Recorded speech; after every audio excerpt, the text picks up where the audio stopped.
ہم اپنے خیالات کے باس ہوتے ہیں یا پھر اپنے خیالات کے ملازم ہوتے ہیں؟ دراصل جتنا اپنے آپ پر کنٹرول ہوگا اتنے حالات کنٹرول میں رہیں گے۔ اب یہ اس بندے پر ہے جو غصہ کر رہا ہے، تو کیا وہ اسے ضبط کر رہا ہے یا اسی کیفیت میں مزید غصہ کر رہا ہے۔ جس بندے کو یہ سمجھ ہے اس نے اتنا غصہ کرنا ہے اور اس حد تک برداشت کرنا ہے، وہ بندہ مار نہیں کھاتا۔ پریشانی یا مسئلے اس وقت زیادہ تنگ کرنے لگتی ہیں جب حدیں پار کی جاتی ہیں۔ اپنی لمٹس مقرر کرنے والا سمجھدار بندہ گنا جاتا ہے۔ خیال کی طاقت بہت بڑی طاقت ہے۔ آگے کیا ہونا ہے ایک حد تک اس بات کا پتہ چلایا جا سکتا ہے، مگر کیسے؟ امیجینیشن سے۔ کوئی گول سیٹنگ ہے، کوئی ڈریم ہے، کوئی پلان ہے، اسی چیز کا استعمال کیا جاتا ہے، اور یہ بنیادی چیز ہے۔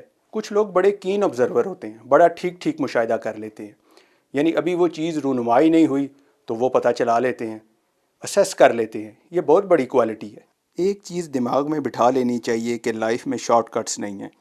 گاڑی میں سفر کرتے ہوئے کوئی مختصر راستہ اپنایا جا سکتا ہے، مگر زندگی کی گاڑی تھرو پراپر چینل ہی چلے گی۔ جو چیزیں طے ہو چکی ہیں ان سے گزر کر ہی کام بنے گا۔ محنت کرنے والا کوئی جگاڑ ڈھونڈنے کی کوشش کرے گا تو اپنے لیے مسئلے پیدا کرے گا۔ اسے چاہیے کہ وہ محنت کرتا رہے، آخرکار اسے صلہ ملے گا، کیونکہ محنتیں کبھی رائے گاں نہیں گئیں۔ کوئی بھی چیز فوری حاصل ہو جائے یہ کانسیپٹ ہی غلط ہے، کیونکہ وہ چیز جلدی مل بھی گئی تو اس کی بے قدری ہوگی۔ لازمی بات ہے آدمی کہے گا بھئی ہم نے تو اتنی کوشش ہی نہیں کی اور وہ چیز ہمیں مل گئی۔ وقت بہت تیزی سے گزر رہا ہے۔ بچہ بظاہر بڑا ہو رہا ہے، سمجھا جاتا ہے کہ ابھی اس کے پاس بہت وقت ہے۔ درمیانی عمر کا بندہ ہے، اپنے آپ کو یہ تسلی دے رہا ہے ابھی آدھا وقت پڑا ہے، آدھی زندگی ابھی باقی ہے۔ مگر یہ سب کیا سرائیاں ہیں؟ کون جانتا ہے کہ کس کا وقت کتنا رہ گیا ہے اور کس کا وقت قریب آ گیا ہے؟ یہ اللہ کے فیصلے ہیں، وہی جانتا ہے کہ حقیقت کیا ہے۔ ہمیں اس معاملے میں ایک بات پتہ ہے، اور وہ یہ ہے کہ ہر نفس نے موت کا ذائقہ چکھنا ہے۔ بندے کے پاس نہ گزرا ہوا وقت ہے اور نہ آنے والا وقت ہے، بلکہ اس کے پاس تو وہ موجودہ وقت ہے۔ لہٰذا جو وقت اسے ملا ہے اس کی قدر کرنی چاہیے۔ فضول کاموں میں وقت کو ضائع کرنا سمجھداری نہیں، فارغ رہنا بھی وقت کا ضیاع ہے۔ کہا جاتا ہے کہ آدمی کا ذہن کسی نہ کسی کام میں مصروف ہونا چاہیے۔ یہ نہ ہو کہ اس کے پاس کرنے کو کچھ ہو ہی نہ، وہ کوئی مصروفیت بھی نہ ڈھونڈے۔ ایسا بندہ ایک وقت کے بعد ڈپریشن میں چلا جاتا ہے، کیونکہ ایک طرف ہم اللہ سے ذہنی سکون مانگتے ہیں تو دوسری طرف ہاتھ پہ ہاتھ رکھ کے بیٹھے ہیں۔ کامیاب لوگوں کے بارے میں ایک بات کی جاتی ہے کہ وہ اپنے ذہن کا صرف 10% استعمال کرتے ہیں، اور یہ بات صحیح بھی ہے کہ کامیاب ہونے کے لیے تھنک ٹینک بننا ضروری نہیں ہے۔ کچھ پیرامیٹرز اپنائے جاتے ہیں اور ان پر عمل کیا جاتا ہے، جس میں محنت ہے، مستقل مزاجی ہے، رفتار ہے، ڈیڈیکیشن ہے۔ یہ ایکشنز نتیجے کے قریب لے جاتے ہیں۔ یہ طریقے پھر مددگار بھی ثابت ہوتے ہیں۔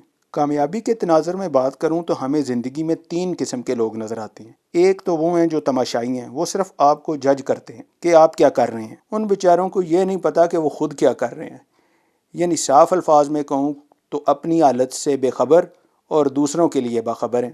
اچھا، دوسرے وہ ہیں جو کام کو بے دلی سے کرتے ہیں۔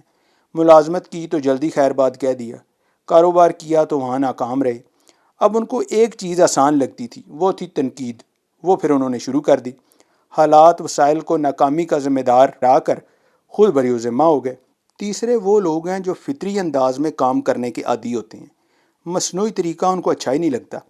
ایسے لوگوں کو میں اپنی زبان میں کھلا ڈلا کہتا ہوں، یعنی جو دل میں ہے وہی زبان پر ہے، دل میں ذرا برابر بھی کھوٹ نہیں۔ ایسے لوگ ساروں کو ساتھ لے کر چلتے ہیں۔ ان کا یہ ماننا ہے کہ اجتماعی کامیابی ہی اصل کامیابی ہے۔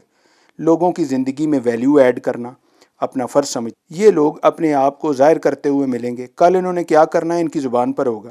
اگر کھرا بندہ میں سمجھتا ہوں کہ سخت لہجہ کبھی اپنائے تو اسے بھی قبول کر لینا چاہیے۔ کوئی ہمیں میٹھے بول سے لوٹے یہ ہم برداشت کر لیتے ہیں، کڑوی زبان استعمال کر کے تو ہم جلدی اوکھے ہو جاتے ہیں۔ غور کریں تو ابھی بھی ہم سادے لوگ ہیں۔ مثبت رویہ اپنانے کے بے شمار فائدے ہیں۔ اس کے برعکس جب منفی رویے سے چلا جائے تو اس کا سب سے بڑا نقصان یہ ہوتا ہے کہ بندے کی تمام تر ذہنی قوتیں قید ہو جاتی ہیں۔ اب آدمی کا دماغ ہی بند ہو جائے، یعنی صحیح کام ہی نہ کرے، تو اس کی حالت قابل رحم ہے۔ دیکھنے میں آیا کہ لوگ ایکسٹرا آرڈنری ہوتے ہیں۔ اب ان کی روٹین دیکھیں تو ایک عام سی نظر آتی ہے، مگر وہ انتہائی کامیاب ہوتے ہیں۔ یہ کیسے ہو سکتا ہے؟ اس کا جواب یہ ہے کہ انہوں نے کام کو تسلسل کے ساتھ کیا۔